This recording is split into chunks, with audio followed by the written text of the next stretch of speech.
want answers? I think I'm entitled. You want answers? I want the truth. You can't handle the truth. We are the Mad Men of Masculinity. Your home for healthy masculinity. We're just real men having real conversations for you. Good day, Mad Men Mafia. I am Kirk M. Samuel. And I am Jason B. Kendrick. And we are the Mad Men of Masculinity. That's right. We're just real men having real conversations for you. This is for all y'all today, man. This is for everybody. Yeah, this might be one of those ones where we're speaking for the men. You know, a lot of times we speak to the men. This one we might be speaking for the men. I mean, as we're the tribute party is President's Day, right? Is it President's Day? It's President's Day, right? Or what's okay. Yeah, sure. I think it's I don't know, Day, man. I went to public school, man. I don't know. But we just had another holiday. What was it? Because I was ignoring it. Yep. No, man. Just over the weekend, man, we had Valentine's Day. Man, we had Valentine's Day, Day of Love. You know, and a lot of people try to do all the things for Valentine's Day.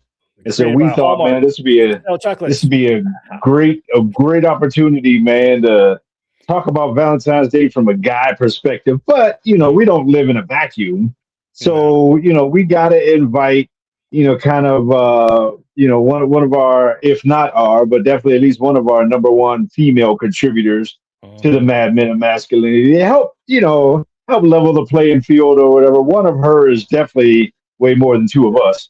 And so somebody's got to keep us straight. Somebody's got to correct us, get our skewed masculine perspective in order. You know, as absolutely. And so we welcome to the show the one and only Miss Beth Mongold. Hey, welcome back. There's our lady there. Hi, you too. It's good to be back. Looking as radiant as ever. You are the reason why folks should tune in to YouTube and Facebook to see what we look like. Yeah, you don't want to be looking at us. You want to be looking at her. No, you're an upgrade to this production set here for sure. So, Beth, you know, I mean, here you have a unique perspective, not only in relation to us. Not only are you a female, but you are a smart. You are a driven. You are a very well thought. You are a professional in some of these areas in terms of relationship. But you are also very feminine. Like you don't, you know, to know you personally, you don't come off as, you know, boss babyish. We don't need no men. You know, men hating and all this other kind of stuff. I mean, you are just quite the opposite. You're a pleasure to know. And I'm so thankful that you are in the relationship space and you help people get closer together in the areas of their intimacy and their relationships. So I thank you for what you do. Thank you, Kirk. That means a lot to me. And yeah, I actually really love men. And I had to work hard to get there because I didn't know how to, because you are different creatures, or you can be different creatures. And we all get so conditioned, you know, societally around how to be as a man or how to be as a woman. And a lot of what we learn is it doesn't lead to intimacy, it leads to conflict and distance. And so, yeah, that's my mission in the world, to create relational ecstasy between any and all the genders. Give me some of that biscuit. Yeah. Well, that's why we want to have you on to get your perspective, because we just had Valentine's Day, and even as we were talking before the show, like for most guys, it's like, you know, we just had Christmas 6 weeks ago, and then Valentine's Day. Here's some more stuff, honey. Here's some flowers and chocolates and dinner, and then it's like, well, what about the guys? Like, we want to bring you on to talk about that because we know you work with both, and this is kind of one of those, like I said before, it's gonna be kind of speaking for the guys. Like, hey, ladies, how do you keep it going? How do you spoil your man after he spoiled you? And so that's why I definitely wanted to bring you on to talk about that. It's really interesting. You know, it's Valentine's Day is one of those things where, like, a lot of people, some people love it and some people just hate it because of that. Again, it's like a place where we get really culturally conditioned. Like, it's about romance, and it means giving the chocolates and the flowers. And I'll be honest, like, I love gifts, but that's not necessarily my jam. But some people love it. And what I hear in that question, Jason, I feel super curious, is like, okay, I did what you want. Now when do I get what I want? And I like, what do you want?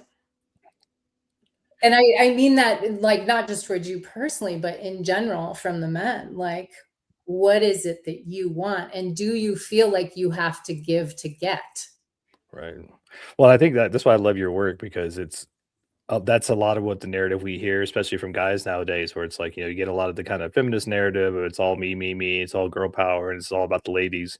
And who cares what the guys want? He shouldn't have any preferences, and he shouldn't have any say, or he shouldn't even have any like desires. He should just do what I ask, and that's it. And so, I hear a lot of comedians, I hear a lot of other podcasters talk about that, where it's like, okay, we just had Christmas, and maybe your birthday was right before that, and now 6 weeks later we're doing Valentine's Day, and I'm doing all this to make my lady happy wife, happy life, as we know that lie.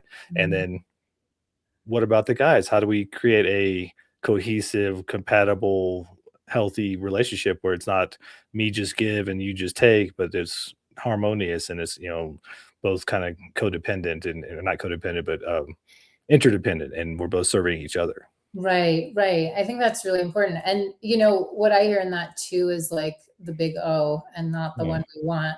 the obligation word, right? Yeah. Like, oh, in order, there's such a narrative around, in order to get what I want, I have to do X, Y, Z, which is like obligation. No one likes it. No one likes to feel obligated, and no one likes to receive something from someone who's doing it out of obligation.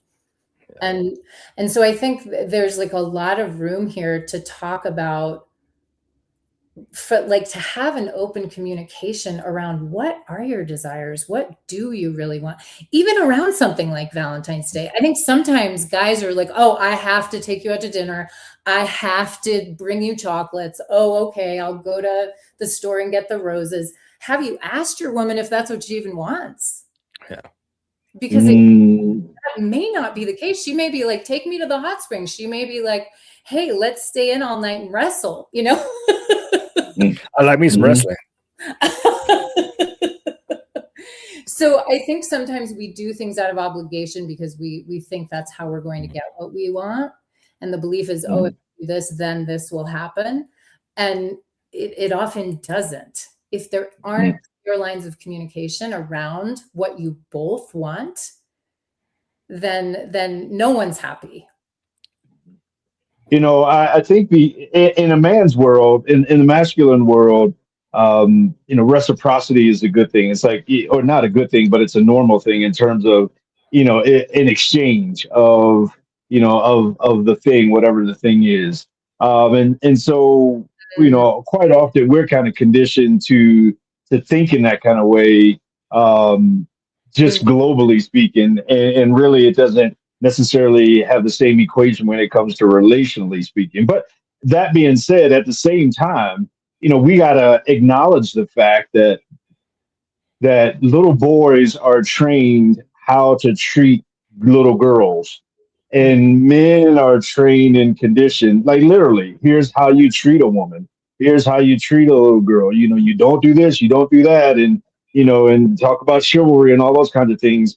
That doesn't happen in reverse. Like, little girls are not taught how to treat boys, and women are not taught how to treat men, generally speaking. And so, quite often, it can, from guys, feel very one way. Like, we can feel, in terms of, since we're talking Valentines and romance and all that kind of stuff. And I know it's kind of a contradiction talking men and feels. But at the same time, we're supposed, the goal is for us to get into our feelings, to connect and relate to the feminine in our life.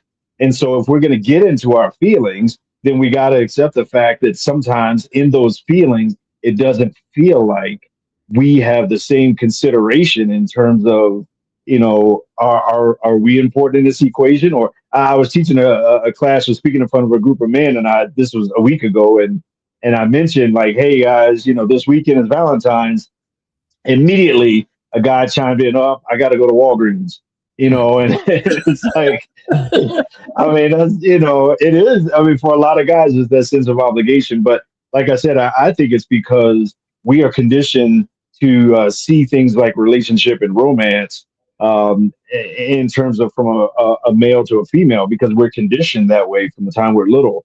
But I don't know that. Well, I do know that women. I mean, I got 3 daughters and 2 granddaughters, and a mom and a wife and a couple ex-wives, right? So I mean, I've had a lot of feminine interaction, and females, girls or women aren't taught the same ways of interacting as boys and men are in terms of the opposite gender.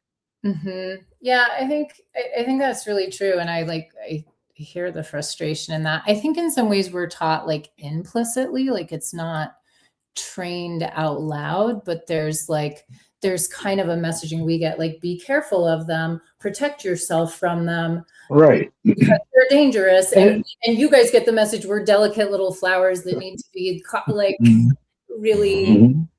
Yeah, what were you gonna say? Something? Yeah, I was just gonna say you're absolutely right. That messaging that goes, to young girls is a danger kind of thing. It's a watch out for. It's a protection kind of thing, and some of that is justifiably because a lot of women. I don't know statistically, but maybe most of the ones that I've known over the course of my life have been hurt severely by a male at some point in their life, and so maybe there's something to that. And at the same time, if I didn't cut you, don't bleed on me, right? I mean, so if I'm not the one that did any of those things, if I'm not the one that represents a place where you should protect yourself, then maybe there should be some messaging in terms of here's actually how you here's how you treat a man, here's how you interact with a man. So when it comes to this Valentine's thing, is maybe some of the messaging is, okay, well, what about us? What about us as guys, like after the fact? We, even if we did get the 2-month-old chocolate on the shelf at Walgreens, Were you shopping the bargain aisle? 2-month-old chocolate? What's going on, man? Get the fresh stuff. At the same time, though, I'm guessing that man's wife wasn't thinking, oh, I got to make sure I get something or get the right thing. So that's probably something that mostly guys even have to consider, which I don't know if that's necessarily, Yeah, and I think that is where we really run into like the way both genders have been conditioned around what it means to be in a relationship. Yeah. Maybe that's a great place to jump off after this break. We unfortunately we're already up against our first one, but maybe that's a good place to jump off. I don't know. We'll see where our in-between conversation goes and what we come back to. But in any case, for the sake of our radio audience, we'll be right back. Mad Men of Masculinity on KLDC.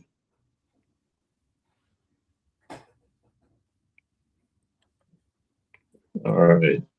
Man, I mean, maybe I'm getting more. I don't know how deep I want to go with this, but I was thinking when Kirk was talking about, how we're trained differently and stuff, and then ladies are trained that men are dangerous and stuff. I was like, wonder if ladies were trained properly how to treat their man and how not to instigate, if they would have less issues. And then that even kind of dovetails into like the whole Valentine's Day thing. Is like, we're trained how you're supposed to treat a woman this way. You open the door, you do this, you do that. And then most ladies like, he's just supposed to give me flowers and go about his way. Like, I think it does get like the confusion around male desire, because like what I hear in the question is like, what about me and what I want is like, when do the jobs come? Well, there is that. I mean, that's where we're always leaning to that angle anyway. Like, if ladies would just go ahead and make that a regular thing, we'd all be happier. Oh man! But I digress. See, I'm so glad we can talk about stuff in between in our breaks. I'm so glad that Uncle FCC doesn't listen to this part. I don't know. Probably not. I mean, considering KLDC's core audience, probably blowjobs is not the best. You can say it, but it will be heard. Put it that way. I mean, you can Somebody's say gonna cut all that kinds of out. stuff, but there's a guy with the bleep button that'll edit that Tanner right on will now. cut So that. Tanner will be like, "Yeah, no, can't do that." All right, let's go. All right.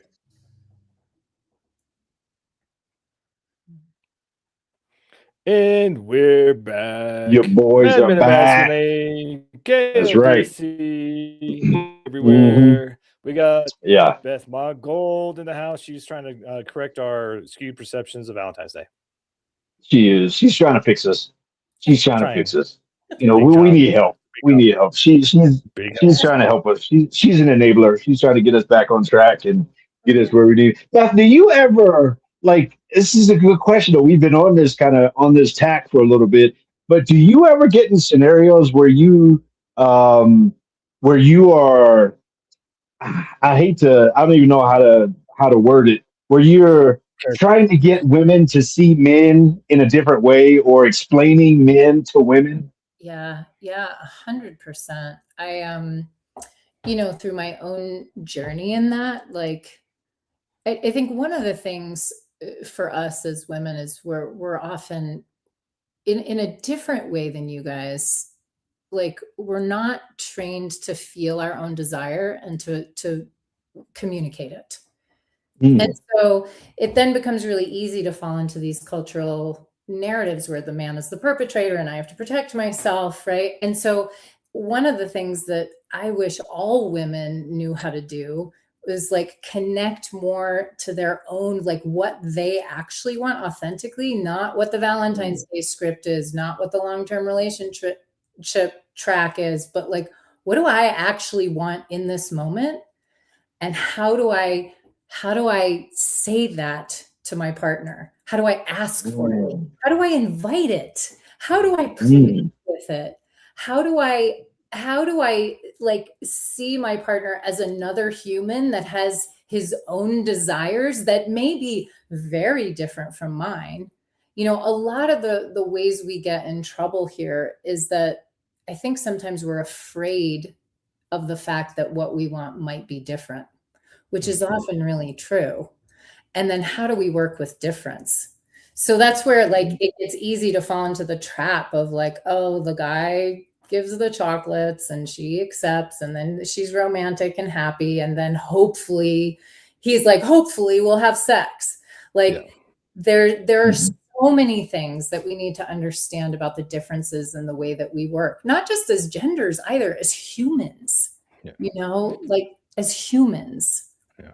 Well, it's like we talked about before the first break that there's a much more training to the men and little boys. This is how you treat a little girl. She's fragile. She wants flowers, and not so much of the same training on the other side, other than boys are dangerous and be careful. They may assault you. And so, in your work, how much time do you spend, or how maybe some anecdotes or even like bullet points for like the ladies, like how to even like kind of broach that subject? Because most men kind of we know these certain things, like even to your point, if the lady doesn't know how to communicate or even express her desires, he's kind of operating blind. It's like the blind leading the blind. She wants him to intuitively understand what she wants Mm-hmm. without communicating it, but then she hasn't been trained how to intuitively know what he wants. And so we kind of like end up in this like blind leading the blind situation. How do you kind of deal with that in your work? Mm-hmm. Yeah, so I would say the number one step is slow everything down. What, no hit it and quit it? What do you mean slow down? Like slowing everything down and feeling what's true in the body is like the number one skill tool, because once you can feel like the body sensations are such a guide for like what's actually true for me in this moment. And I'll tell you like an anecdote, even from my own personal life, like I've had partners off and on who like, I'll say sexually, like I've felt very like pressured to have an orgasm. Like that is where we're going and that's what needs to happen. And then, and that's what's happening in his mind, right? It's like, that's the goal, that's where we're going, and nothing else is relevant. Because there is something about testosterone brains, right? Like you get like very focused on the goal and the task, and it's like that's We where are goal oriented. nothing else matters. Right? And so if women can understand that one thing about men, that like it's actually a skill, but it's not always helpful in sexuality or in romantic interactions, because there's like, as women, and again, these are broad generalizations, as women, we're more often like, we want the emergence, we want what's happening in the moment, we want the like exquisite attunement that needs no words. Which if you're a testosterone brain, you're like, I don't know, I like you actually like, there's a learning there to pick up on those signals. And for women, there's like a skill in actually being able to communicate them in a way that maybe a male brain can understand while staying in the vibe. If that makes sense. Yeah, that makes a whole lot of sense, really.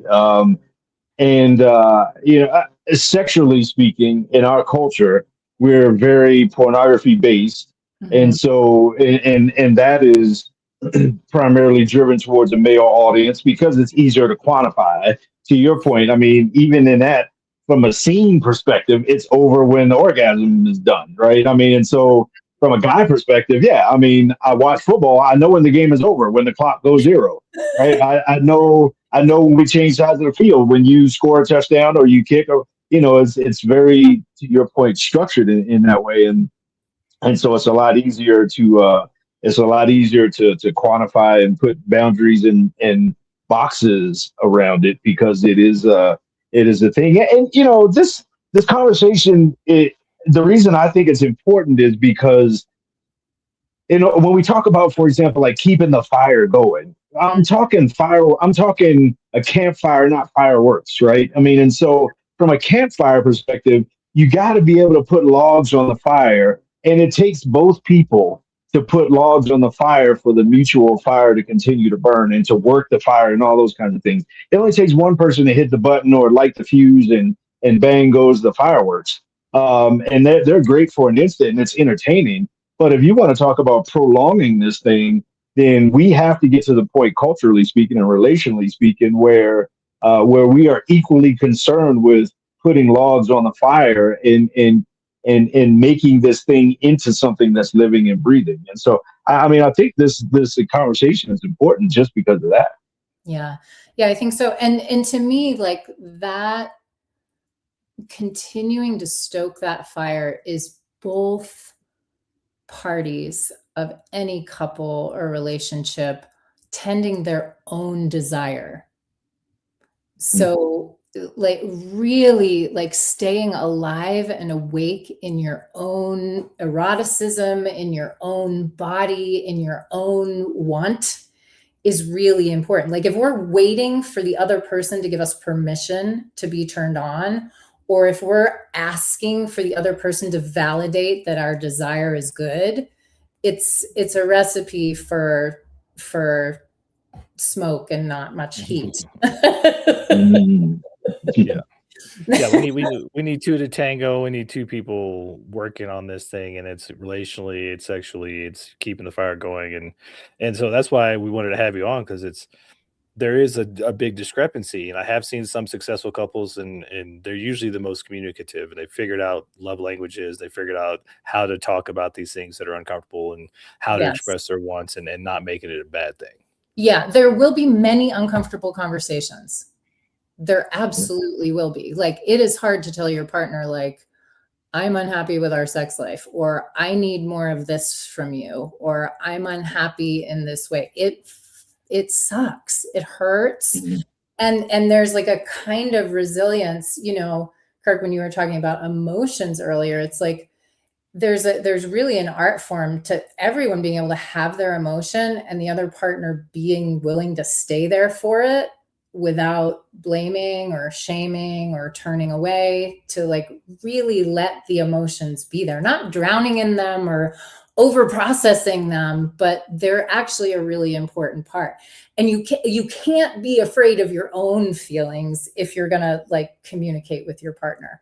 And I know for like rejection is a big one for men. Like Jason, in your comment, like, okay, I gave all the flowers and I gave all the gifts. Now when am I going to get my turn or whatever it is I want? Like often there's so much fear of rejection in that question. The scariest thing is to go, hey, I'm like, I really want to, take you to the bedroom, or I really want to like slowly take your clothes off. And the threat of it being a no can often keep men from communicating what they want out of that fear of feeling the rejection. Yeah. One of the most recent, and this is ridiculously transparent and vulnerable on my side. I can't even believe I'm going there, but one of the more recent conversations to exactly what you're saying is that I've had and had to have or did have recently with my wife is in terms of just that rejection factor in itself. When I am trying to get a little something started, right? I mean, there's a difference between rejection and redirection. I would prefer redirection as opposed to rejection. Just when it becomes just a repeated pattern of like, the push away or the nope or the cringe or the, whatever it is, then to me, I'm like, then that for me begins to feel like rejection as opposed to, if something is not tingling right or something like that, guide me in another direction, or whatever. But there's an art to that, so that it doesn't begin to lock into the feeling of just rejection, just me coming down the lane trying to shoot a layup and just getting swatted, the ball getting swatted away kind of thing. And so, yeah, I mean, those uncomfortable conversations are uncomfortable. They're very uncomfortable. And they can be like, the reason the emotions are important is if you get through them, then you can get to the place of like, what are we going to do about that? If we try to go to what are we going to do about this when there's like anger and frustration and disappointment and all of those things, you can never land on a solution, right? This is another way that like men tend to be very solution oriented. Like, oh, there's a problem. Like, let's fix it right away. Well, let's understand the feelings first. And then once we're like a little bit clearer around that, and I like, thank you for your vulnerability, Kirk. It's really a big deal to be like, I feel rejected. And that's a big thing to share with your partner. And because the flip side of that is I don't want her, I don't want to come off like, some super fragile, whatever. Because I mean, she did bring it back up in a good way in terms of like, hey, last night when you did whatever and I did whatever, I wasn't trying to. And so she brought it up in the context of, being considerate of me even putting that out there. And I found myself like kind of almost even feeling like I needed a reminder. Like, I'm not saying I'm just, some whiny, just kind of super fragile. You got to always worry about, hurting my feelings kind of thing. But, in certain settings, that's, in certain settings that just becomes a very real feeling. And, it's another very real feeling is the fact that we feel like we got to take a break again. Yep. Got to take a break. So we're going to take that break. We're the Mad Men of Masculinity. You listen to us on KLDC or on the interwebs everywhere around the world, and we'll be right back.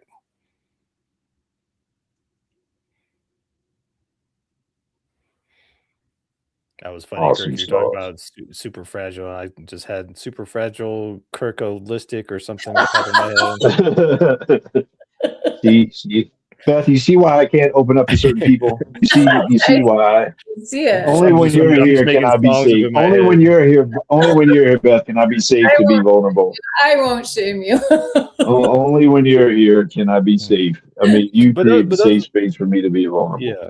But those are the good conversations. I mean, I just feel like, the kind of the whole I statements of like, I feel this way, or I'm starting to feel rejected, or I'm feeling like this, just because most of the time we don't know how to communicate with each other. So, just being and using that, like, instead of that whole you rejected me or you did this, like, I'm just feeling this kind of ways when you do that.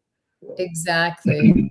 And then that opens up a further conversation because it tends to like guys hear no, and then like it shuts down, everything shuts down and there's no connection anymore. Or it like how can I get what I want? Do you want more chocolate? You know?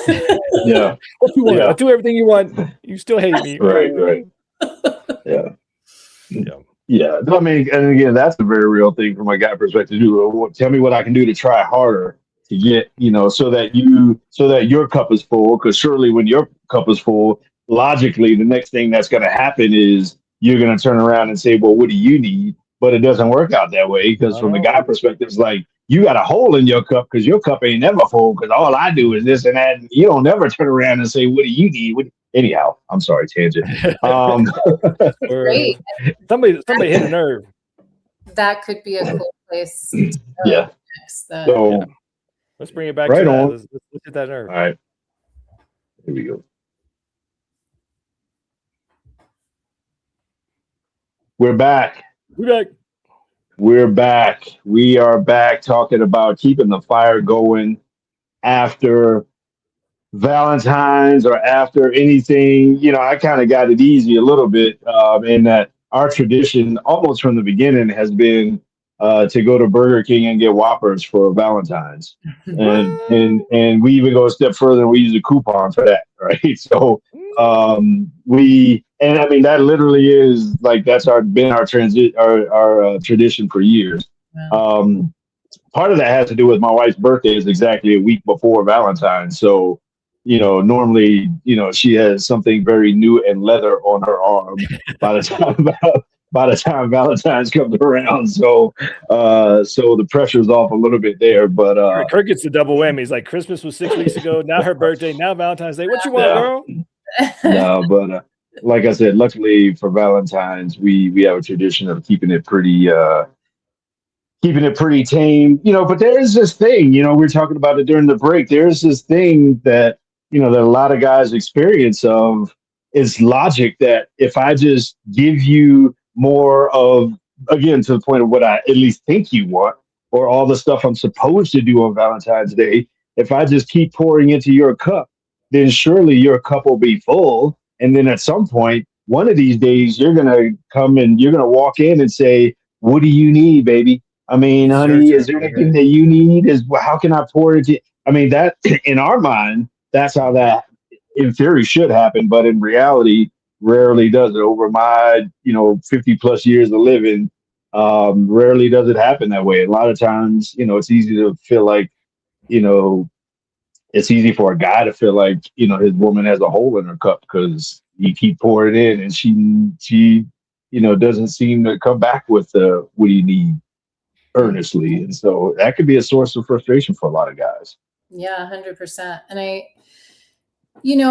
in my experience, if a man is giving to me in order, like there's an agenda in there, like, if I give this thing, then it's going to come back to me. We can feel that. And it's like, actually, we're like,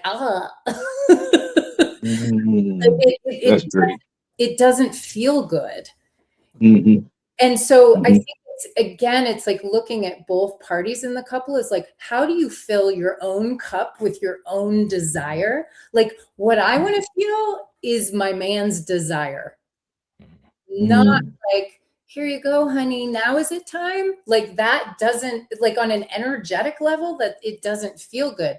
But if he like comes at me and he's full of turn on and like also knows something about what my turn ons are, so he knows how to play with me, then my cup's getting full. And then we're in connection. So like, if it gets really transactional and it's kind of covert and unspoken, like it's not in turn on, it's in transaction. And so there's something around like keeping your own erotic energy alive and not being afraid of the no. Because I've also had the experience where like my partner comes at me and he's full of desire and I'm a no because I'm tired. and see, Beth, herein lies the problem. Men, generally speaking, we desire things that give us return on investment. Yeah. I mean, we are goal into, and generally, and again, these are the things that we need to figure out in relationship, that you know that we're wired different, and we see things different, and everything is not linear in either way, right? I mean, and so yeah, I mean, I totally agree with exactly what you're saying, where she just does want to feel that's just generic rather, just inherent desire. And the challenge on the other side is that, again, men gravitate towards that thing that gives back, that thing that is return on his investment. And so it's like, Yeah. where's the chicken and where's the egg? Right. And this is where women need to grow and understand themselves more and be able to communicate it. Like, for example, I had a partner who, again, like I often felt like pressure to orgasm. And so I would start avoiding sex because I didn't want to feel that pressure. And so, we had an encounter where he started like kind of seducing me and playing with me a little bit. And I was like, you know what? Now leave me. Like, leave me. He was like, what? He was like, that makes no sense to me. Like, we're in it now. It feels good. Why wouldn't we keep going? And I'm like, because I want to feel you drop me for a moment so that I can catch up. Like, I can feel my own desire. Leave me hanging a little bit, which makes no sense to the male brain. No, does it? All of that sounds like to men is like, I don't want you to do the dishes for me. I want you to want to do the dishes. It's like, why would I want to do the dishes? Like, it doesn't make sense to a goal-oriented masculine man. That's why, like, because you just got finished saying, desire me and all these other things, and now you're saying leave me. I mean, it's like, and then it's like when he's doing that, then it's like, okay, I get exactly what you're saying, but from a guy perspective, this is where we get off track, and then we think, oh man, it isn't even. Well, and the other problem is all the blood rushes from the big head to the little head. And they're like, I can't understand what's going on right now. Why am I going to leave right now when I'm super turned on? I'm right here. Yeah. We're right here. I don't get it. Well, that whole communication piece is so huge. And I want to go back to the fire metaphor, because if you're going for fireworks all the time, there's something about being able to hold arousal and build it and tease and offer little drops of it that can really, over time, warm your woman in a way that, like, eventually she will spill over the edge. And this isn't all women. Again, I'm talking actually a lot about myself. So she's a diesel. You gotta get those glow plugs started and get the engine warmed up before you try to crank it. Yeah, exactly. Jason just had a moment of brilliance. I mean, this is like the one time relationally where he just had a moment of brilliance. She's not the space shuttle where you just 3, 2, 1 fire. She's a diesel engine where you got man, you're brilliant. You're brilliant, Jason. You're brilliant, man. Golly, you're brilliant. You're a relationship guru, man. You just made it all make sense. I feel like he's making fun of me. I don't know. Another like Taoist. No, that was good. It was great. And I've heard other metaphors like men are microwaves and women are like they're slow cookers. Yeah. But then once we get going, we can stay warm for quite a while. Yeah, that's one of those big differences between men and women. Men tend to, after they finish, they want to go to sleep. That's just part of our biology. And then women are like, no, let's go for round 2, 3, and 4. And we're like, hang on, I need to sleep. I nap. Yeah. Hang on, lady. And guess what? When you get older and hormones start to play an issue. I'm not talking about like teenage hormones. I'm talking about like hormonal imbalances. I'm talking when there's menopauses and when there's low and high hormone levels, and hormone get off and need to be optimized. And I mean, when you throw all that into the mix, I mean, sometimes that can flip the script. If you have a woman that's doing hormone therapy and maybe part of that hormone therapy is testosterone, man, she might be like, she might be the one that's the microwave, and he might be the one that's like the crock pot, like, yo, babe, chill. And so when you throw all of this into the mix, especially, it just happens. And and menopause is a very real thing. I mean, it just, it'll just flip everything upside down, everything that you knew. And again, some of us are of certain ages where that becomes very real. It's yes, I'm in perimenopause. I'm on hormone therapy. And it's one of the things that really pushed me to learn more about who I am sexually, because it was easier when I had a ton of estrogen in my system. Like, touch me, I feel great. It doesn't work that way anymore. It's like, I turn my mind on, give me something interesting, tell me where to focus, there's psychological turn on that I need a great deal more now than I did earlier. And maybe if I'd known about that when I was younger, like, who knows what kinds of experiences I could have been having. I didn't know about it. And I think a lot of women don't. And, and it's true for men as well. Like, there's often, men always say to me, oh, I'm just simple. I just want, like, they all say that. And it's just not true. Like, you're also psychologically erotic beings, and you have different turn-ons that maybe you've never felt safe to share with anyone, because maybe they're a little outside the box, or they seem strange to you, or or it seems you've watched it on porn and you don't want anyone to know. But there's so much in the territory of psychology and energy and words that people want to hear, that, like, there's such a huge range that's so much beyond just hitting the right buttons on a body. Yeah.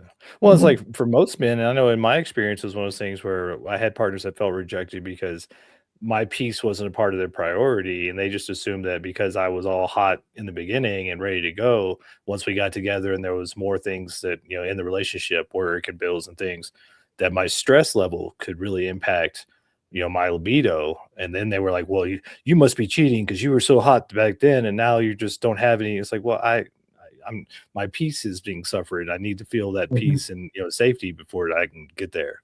Right. Yeah. Right.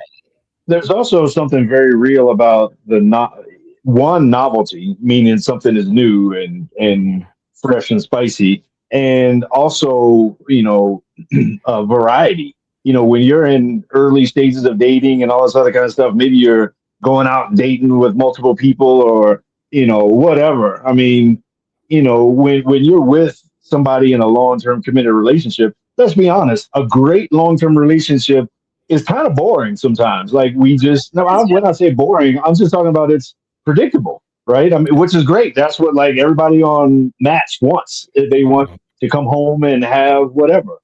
But at the same time, sometimes that can be somewhat of a detriment to the fireworks or the spark aspect of the campfire. Right. Right. So if we're talking about, like, well, how do I keep the fire alive? It's like, well, move out of predictability, get creative, and you actually have to behave like lovers rather than parents or roommates or those things. Like those other things, they have that safety and that familiarity aspect, and they feel comforting and they feel safe. But if you want to keep the fire going, there's a different vein, and that's where a lot of creativity and discussion can happen. So it's like, either way, if you get a no from your partner, I don't want whatever's happening right now, the one of the biggest skills is, like, instead of collapsing or getting angry, it's like, get curious. Oh, okay. Like, you don't want that. You don't want what's happening right now. Like, what would feel good? Yeah. Well, we have to get curious about a break here, but before we go, I want to ask you something maybe you can help us with. How come all ladies' problems start with men? Menstruation, menopause, mental illness. I mean, we'll cover that after the break. So we'll be right back. I'm in trouble now. It's a Mad Men of Masculinity on KLDC. We'll see you in a minute.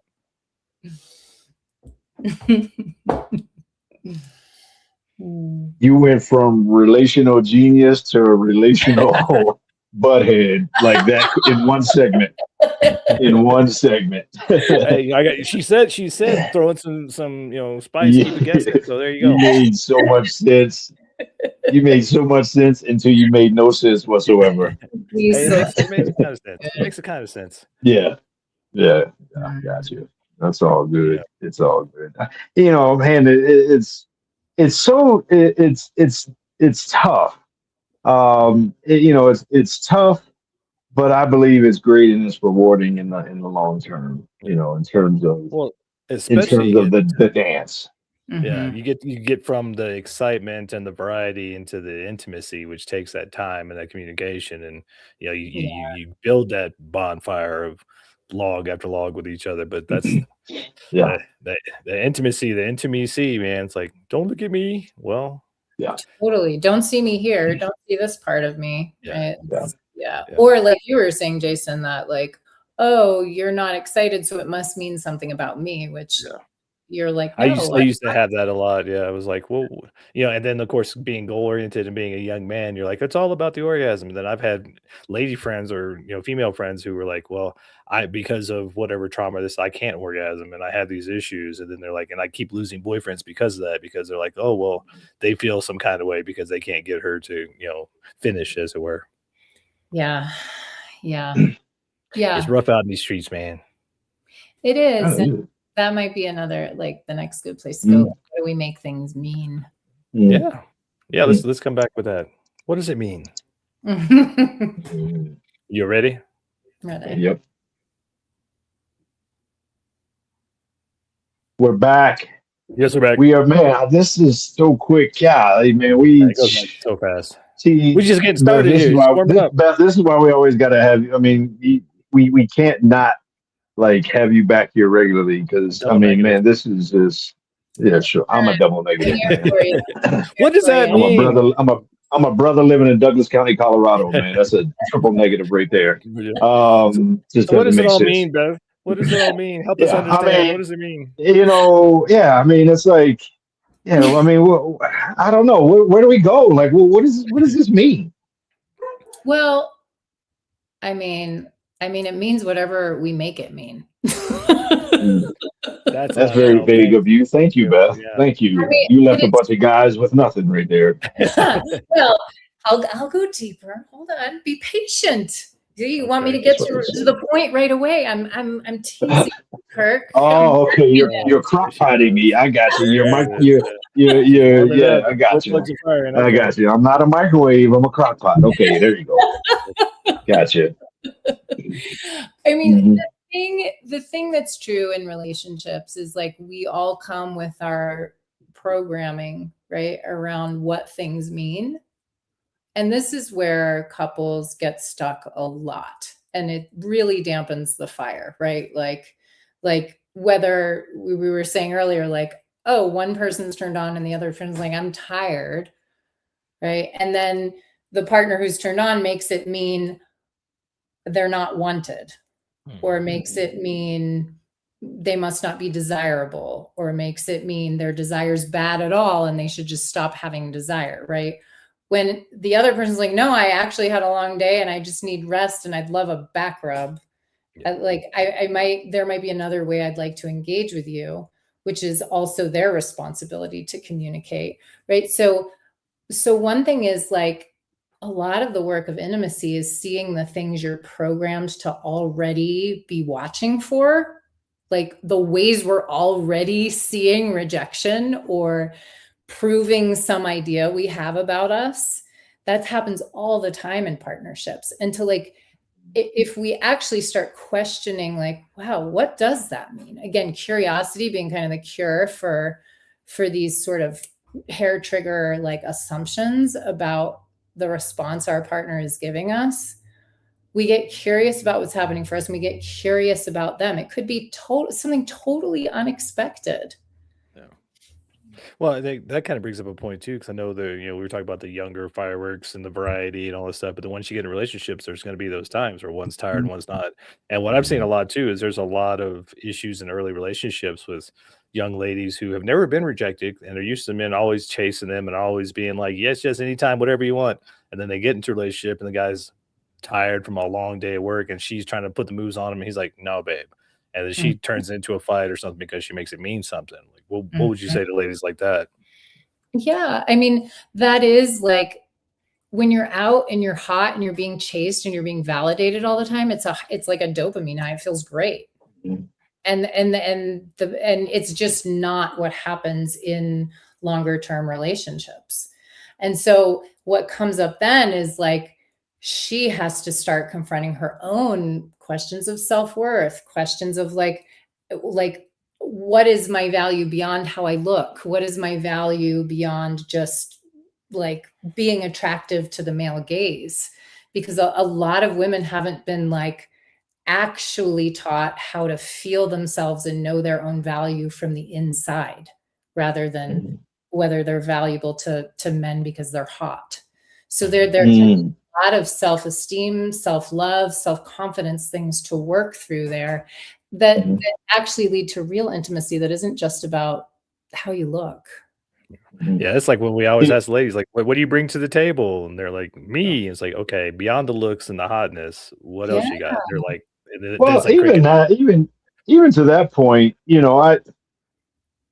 in terms of cutting straight through to a guy's heart, it almost seems like, and I'm sure, and man, I don't even know if we'll have time in it, so I'll get through this real quick because I'm curious what this would look like on the other side. But just the power that a woman would have in terms of peace, in terms of peace in the home, bringing him peace, bringing him service, acts of submission to him, like open submission. Now, obviously, all of this is in a confines of safety, but you shouldn't really be with a guy who you can't feel safe with. So if this is a guy that you're in a long-term relationship, let alone married or something like that, but just the opportunities to cut straight through and provide to him what he can't get from an app on his phone, that being somebody to clean his house or somebody to deliver food. But to provide some of those deeper things, man, those are the kind of things, at least speaking for guys, those are the kind of things that would help put a fire on a log on the fire in terms of creating the longevity of the reward cycle that comes through having a romance sparked by Valentine's Day. So I'm curious to that point, and to you, Beth. I mean, what kind of things from a woman's perspective because you mentioned earlier that a lot of women aren't equipped or don't know how to voice things that they want or things that they desire. Maybe it's not a box of chocolates. Maybe it's, I don't know what kind of things that are out there that guys maybe would even be surprised to know that are things that women, she wish she could say, but for some reason she can't say in terms of her desires. Yeah. I mean, it's different for every woman, but right. Of course. Yeah. But it could be like, I want an experience that's different. I want to like sit in the hot springs with you. I want you to start at my toes and like slowly, like that they're women. It's almost hard. Like I'll say, like from a female body perspective, it is hard to verbalize because there's a way in which we're so sensitive to the micro inch. Like there's almost no way you could verbalize it. And there's this way of feeling the world that I think is hard to put into words. But here's what I suggest for a lot of couples who are like struggling with this. Sometimes, and this goes back to like coals, not fireworks, you can actually practice things in smaller bites rather than like Valentine's has to be a big fireworks thing and we're going out to dinner and I'm bringing you the flowers. But it's like, wow, I don't know what I want, but I have this sense that if you started out touching my feet and paying attention to my feet, that would feel good. Let's do that for 10 minutes or 5 minutes and then see where it goes. There's like these bite-sized practice things we can actually start to invite into our relationship so we don't feel this intense pressure that like this thing has to go a certain way or has to go really well. Like when you just going back to your question, Kirk, like women want to feel something emotionally. And that can look a lot of different ways. And if you understand like what kind of intensity they want to feel emotionally, there are all kinds of ways to bring that. And a lot of it has to do with play and practice and just really taking the pressure off on needing it to be perfect or right. You know, another thing that I want women to be trained in is like, and I am guilty of this myself sometimes, like even once we do express what we want, when our partner tries, to reward them for trying, even if it wasn't like exactly the Not perfect that way. right? Not like that, like this. Yeah, Like, I used to have a lot of that, just yeah. being transparent, even in my own experience when I was younger. Like I used to have a lot of that performance anxiety where it's like, Yeah.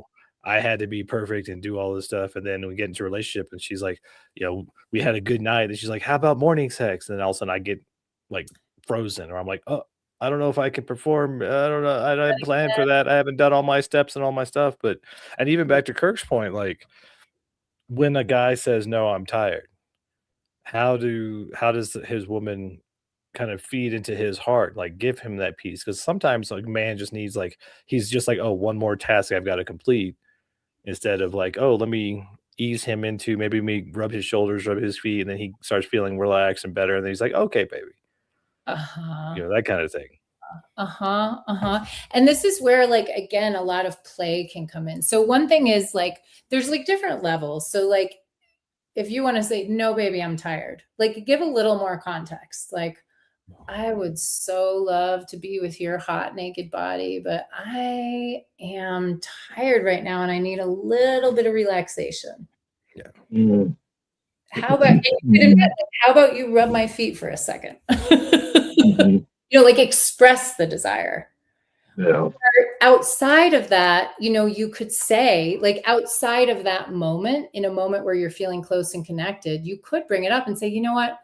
The other night when I was tired, like, I really was. It had nothing to do with you. Like, you looked amazing. I want to be with you. And you know what would feel good to me in those moments? Like, would you rub my scalp for a few moments? Would you sit on my lap? I just want to feel you, like really, like teaching. We have to teach each other. Yeah. Is it okay if I just lay here? I'm tired. I'll just lay here. And for a guy, sometimes just laying his head on his woman's lap is that's the center of the universe that he could need. And so I want to pivot here as we bring this plane in for a landing.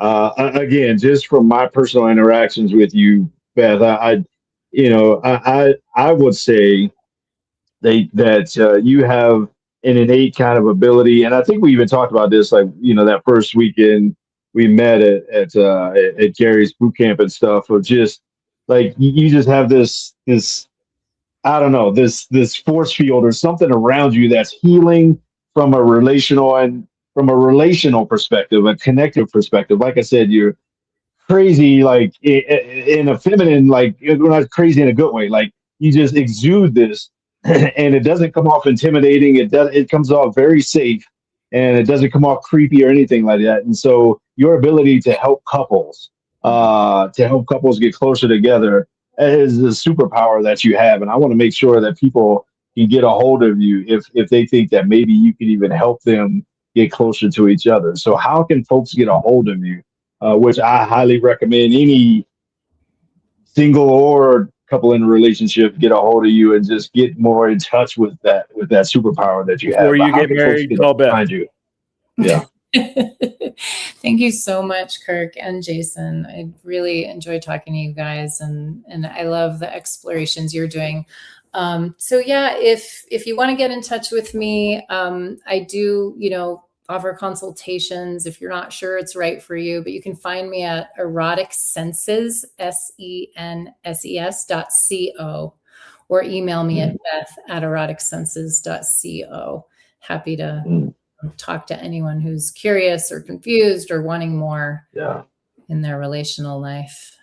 Awesome. I want to have you back and talk about some spicy stuff that we might be on the we might have to watch FCC stuff. I want to have some pretty deep conversations with you on here about there's a lot of fun stuff we could bring in from this conversation. Like, how do you play with inviting people into what you want?